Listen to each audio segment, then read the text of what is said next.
Bienvenue dans ce nouvel épisode d'Inner Talk, le podcast où je te parle d'âme à âme. Et aujourd'hui, je voulais parler d'un truc qui, selon moi, est en train de vraiment nous déconnecter complètement du vivant. C'est le fait de penser sa vie au lieu de la ressentir. Et là encore, je vais être très claire et très directe avec toi. Pour moi, on est devenu des sortes de cerveaux sur pattes, c'est-à-dire qu'on analyse tout, on mentalise tout, on intellectualise tout, que ce soit nos émotions, nos relations, nos blessures, nos choix et même notre spiritualité. Et à force de vouloir tout comprendre, on finit par ne plus rien vivre du tout. Et pour moi, on est vraiment dans une époque où énormément de gens utilisent le mental comme une stratégie d'évitement émotionnel. Et le pire, c'est que c'est devenu normal. On va te féliciter parce que tu prends du recul, parce que tu as gardé le contrôle, parce que tu gères bien, alors qu'en réalité, tu es juste complètement coupé de toi-même et de ton corps. Alors attention, ne me fais pas dire ce que je n'ai pas dit. Je ne dis pas que réfléchir est un problème. Le mental est un outil incroyable qui a permis de merveilleuses avancées dans de multiples domaines. Mais le problème, c'est quand tu utilises ce mental pour ne plus ressentir. Tu passes ta vie à interpréter au lieu d'habiter réellement ce que tu traverses. Et aujourd'hui, beaucoup de personnes se coupent de plus en plus de leurs émotions. Ils ne ressentent plus la tristesse ni la colère, ils la pensent, ils l'analysent, ils externalisent les causes, et tout ça pour ne pas les ressentir. Et forcément, tout devient un petit peu contrôlé. Sauf que la vie n'est pas un concept. La vie n'est pas non plus une idée ou une énième théorie. La vie, elle te traverse. La vie, elle se ressent. La vie, elle bouleverse parfois. Et la vie, elle peut aussi te secouer. Mais pour ça, il faut encore accepter de descendre du mental vers le corps. Et ça fait peur à beaucoup de monde. Parce que ressentir vraiment, c'est vu dans notre société comme une sorte de perte de contrôle.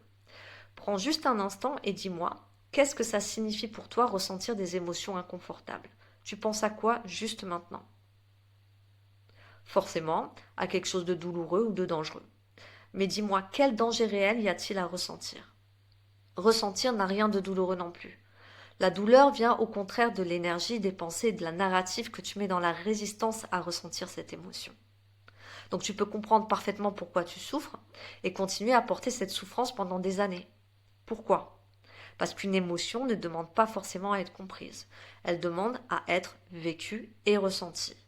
Et ça, beaucoup de personnes ne veulent pas l'entendre. Donc on préfère lire 50 livres de développement personnel plutôt que de rester seul en silence à ressentir ce qu'il y a réellement à l'intérieur de nous.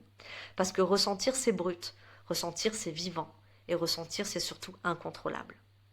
Et parfois je me rends compte que même la spiritualité est devenue mentale. On veut comprendre son âme, comprendre ses blocages, comprendre l'univers, comprendre les synchronicités, comprendre les signes, mais parfois il n'y a juste rien à comprendre. Parfois la vie te demande juste d'être là, de respirer, de ressentir, d'arrêter de disséquer chaque expérience comme si tu étais dans un laboratoire. Et je vais te dire quelque chose qui risque de te piquer un peu. Certaines personnes, elles utilisent la réflexion permanente pour éviter d'entrer réellement dans la vie. Elles pensent leur spiritualité au lieu de l'incarner, elles pensent leur douleur au lieu de la traverser, elles pensent leur existence au lieu de la vivre. Et forcément, elles finissent épuisées, parce que le mental ne se repose jamais. Il tourne, il anticipe, il compare, il projette, il contrôle, il interprète, alors que le corps, lui, sait, le corps ressent immédiatement ce qui est juste ou non. Et parfois, ton anxiété, elle n'a pas besoin d'une nouvelle explication. Elle a peut-être juste besoin que tu ralentisses, que tu respires, que tu pleures un bon coup et que tu relâches enfin ce que tu retiens depuis trop longtemps. Et on veut constamment mettre du sens partout, mais la vie, elle n'a pas toujours un sens logique. Et ressentir la vie, ce n'est pas devenir impulsif ou perdre toute conscience, c'est arrêter d'être uniquement dans la tête, c'est redonner une place au corps, au silence, à la sensation, à l'intuition, à la présence. Parce qu'au fond, les plus beaux moments de ta vie, tu ne les as probablement pas pensés, tu les as ressentis. Un regard, un fou rire, un coucher de soleil, une étreinte, un frisson. Et donc, si le vrai chemin commençait là, dans ta capacité à ressentir sans immédiatement chercher à analyser, à vivre sans tout contrôler, à être présent sans transformer chaque émotion en problème à résoudre. La vie ne veut pas toujours être comprise, parfois elle veut juste être vécue. Et si tu veux aller à la rencontre de tes émotions, si tu veux les ressentir, les vivre pleinement, rejoins-moi dans une session d'activation d'énergie vitale en ligne ou en présentiel. Je te remercie de m'avoir écouté. N'hésite pas à liker, commenter et partager cet épisode s'il a résonné avec toi.